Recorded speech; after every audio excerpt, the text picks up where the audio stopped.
Dobrý deň. Vítam vás v inštruktážnom videu, ako vytvoriť a podpísať dokumenty v dedickom konaní a vytvárať a podpisovať doložky právoplatnosti v novom systéme. V prvom rade si vytvoríme nový záznam, nový spis, si poručiteľa. Ilustrácie automatické nepotrebujeme. A prejdeme do časti listiny. Existujú tri možnosti, ako pridať listinu. V prvom rade nahradiť ju z počítača, naskenovať ju,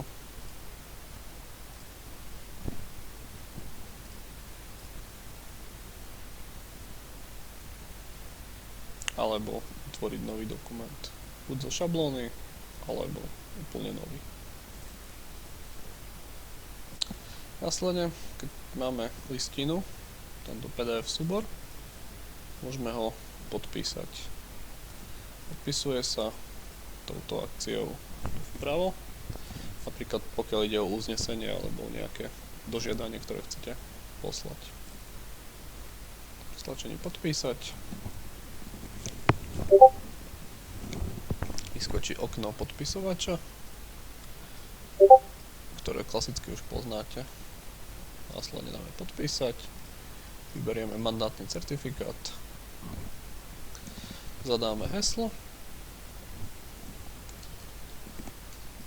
najlepšie správne, a ako je to podpis, dokument bude podpísaný.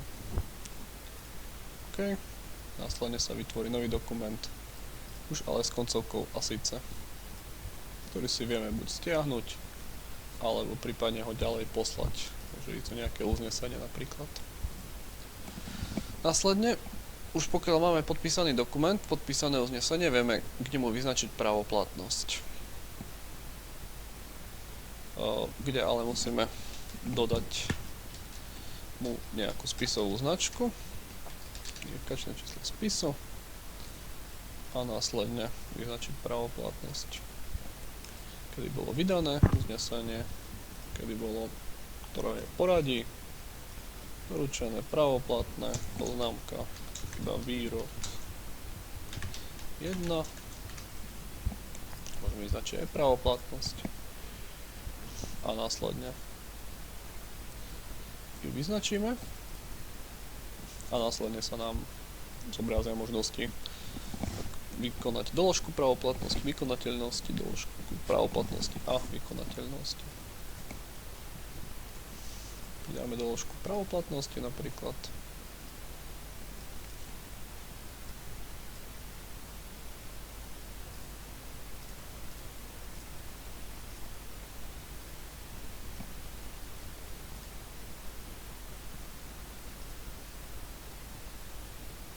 Máme doložku právoplatnosti.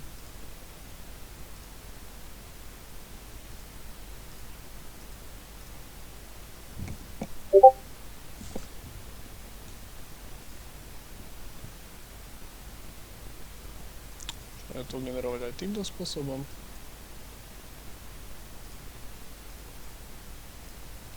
Podpíšeme ju.